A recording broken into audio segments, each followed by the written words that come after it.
Eh bien bonjour à toutes et à tous, aujourd'hui on se retrouve pour une nouvelle chronique du SCP. Aujourd'hui nous allons voir SCP-1284. L'enfant fiancé de la Lune. En tout premier lieu, SCP-1284-1 est une série d'humains femelles préménarchiques. Un seul SCP-1284-1 existe à la fois. Actuellement nous sommes à la 8e instance. Les SCP-1284-1 ne répondent pas et n'en sont sans doute pas capables à leur désignation ou à leur nom de naissance, mais répondront à toute approximation correcte de fiancés de la Lune. Et ceci peu importe la langue, même si elles n'en ont aucune connaissance. Si SCP-1284-1 subit un stress important ou se trouve exposé à la lumière lunaire lors d'une pleine lune, un ou plusieurs de ses membres tomberont.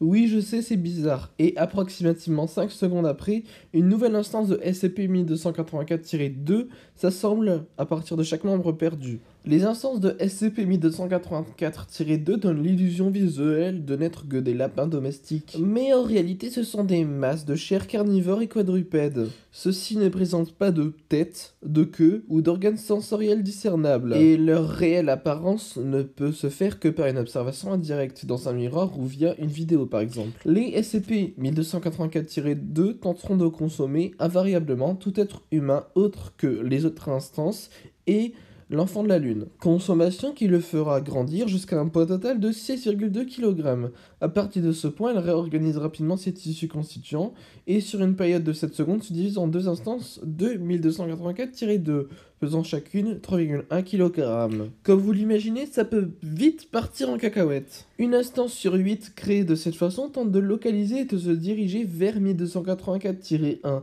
puis de le nourrir de morceaux de sa propre chair. Waouh, c'est bizarre. Lorsqu'elles sont exposées à un spectre lumineux solaire, les instances de SCP-1284-2 se liquéfient spontanément, et 1284-1 commencera à régénérer ses membres perdus à la vitesse de 0,2 kg par heure. Les ménarches, ce qui signifie les premiers signes de puberté chez la femme, ont été invariablement fatales aux instances de SCP-1284-1, résultant des hémorragies continues et rapides jusqu'à la mort par exsanguination. Par conséquent, tout est fait pour retarder sa puberté.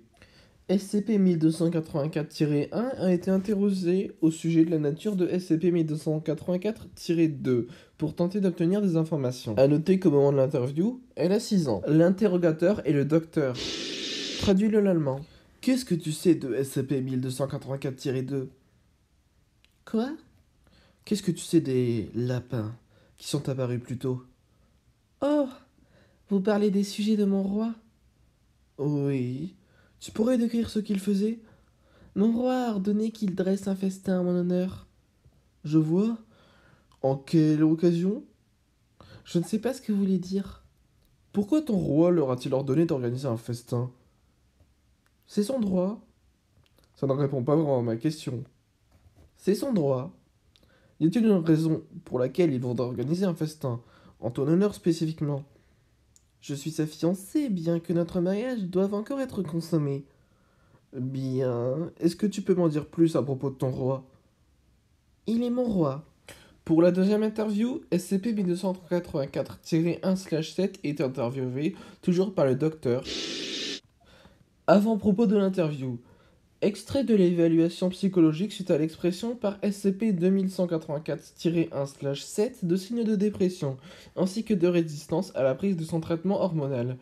Traduit du mandarin. Notez que SCP-1284-1 a, au moment de cet entretien, 14 ans. Pouvez-vous me décrire pourquoi vous vous sentez ainsi ? Vous refusez son droit à mon roi. Comment donc ? Nous devions consommer notre mariage, mais vous l'avez empêché. Et comment avons-nous fait ceci ? Vos pilules. Si vous ne vous donnions pas ces pilules, vous saigneriez à mort. C'est son droit. La tentative de prévenir les ménarches par traitement hormonal et contrôle sanguin irrégulier sur SCP-1284-1/7 a été un succès. Le sujet s'est perforé l'artère carotide avec un stylo et est décédé à l'âge de 16 ans. SCP-1284-1/8 est désormais l'instance actuelle de SCP-1284. Si vous désirez en apprendre plus sur les SCP, n'hésitez pas à aller voir une autre chronique et à vous abonner à la chaîne.